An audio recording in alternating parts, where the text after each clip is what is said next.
ഈ തവണ ഓണം സ്റ്റാർട്ട് ചെയ്തത് ഒരു ഓണപ്പുടവ ഗിഫ്റ്റ് എന്നായിരുന്നു. നാദാപുരത്തു നിന്നാണ് നമ്മൾ യൂഷ്വലി ഓണം സെലിബ്രേറ്റ് ചെയ്യാറ്. അവിടെ ഒത്തിരി പേരുള്ള കാരണം നല്ല രസമായിട്ട് നമ്മൾ ഓണം സെലിബ്രേറ്റ് ചെയ്യാറുണ്ട്. അങ്ങനെ ഈ തവണ ആർക്കും പൂക്കളം ഇടാൻ വലിയ ഇൻട്രസ്റ്റ് ഒന്നും ഉണ്ടായിരുന്നില്ല. പക്ഷെ ഞാൻ വിട്ടുകൊടുത്തില്ല. ഞാൻ തന്നെ ഒരു അടിപൊളി പൂക്കളം അങ്ങോട്ടേക്ക് ഇട്ടു. എല്ലാ പ്രാവശ്യവും നാദാപുരത്തു നിന്നാണ് എല്ലാ സെലിബ്രേഷൻസും ഉണ്ടാവാറ്. ഒത്തിരി ആൾക്കാരും ബഹളവും ഒക്കെ ഉള്ള കാരണം അവിടെ നല്ല രസമായിട്ട് സെലിബ്രേറ്റ് ചെയ്യും. അതിനുശേഷം ക്ലിനിക്കിൽ സെലിബ്രേഷൻ ഉണ്ടായിരുന്നു ഈവനിങ്ങിൽ. അന്ന് നമ്മളെല്ലാവരും കൂടെ എങ്ങനെയൊക്കെയോ ഒരു ചെറിയ പൂക്കളം തട്ടിക്കൂട്ടി. പിന്നെ നമ്മൾ ഒത്തിരി ഫോട്ടോസ് എടുത്തു. ഇതെൻ്റെ ക്ലിനിക്കിലെ അസിസ്റ്റൻസ് ആണ്, വളരെ സ്വീറ്റായിട്ടുള്ള ആൾക്കാരാണ്. അപ്പോൾ എനിക്കും കുറച്ച് ഫോട്ടോസൊക്കെ അവരെ എടുത്തു തന്നു. പിന്നെ നമ്മുടെ നമിത ഡോക്ടർ നമ്മുടെ ക്ലിനിക്കിലെ ഹെഡ് ഡോക്ടറാണ്. അപ്പം മാമിൻ്റെ കൂടെയും കുറച്ച് ഫോട്ടോസൊക്കെ എടുത്തു. മാമിൻ്റെ വകയായിരുന്നു ഡിന്നർ. നമ്മളെല്ലാവരും കൂടെ ഒരുങ്ങിക്കെട്ടി ഫോക്കസ് മോളിലോട്ട് പോയി, എം ഗ്രില്ലിലോട്ട്. അവിടെ നിന്നായിരുന്നു ഡിന്നർ.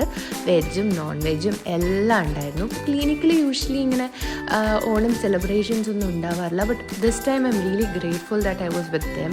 അവരുടെ കൂടെ നന്നായിട്ട് എനിക്ക് സെലിബ്രേറ്റ് ചെയ്യാൻ പറ്റി. I am really happy to.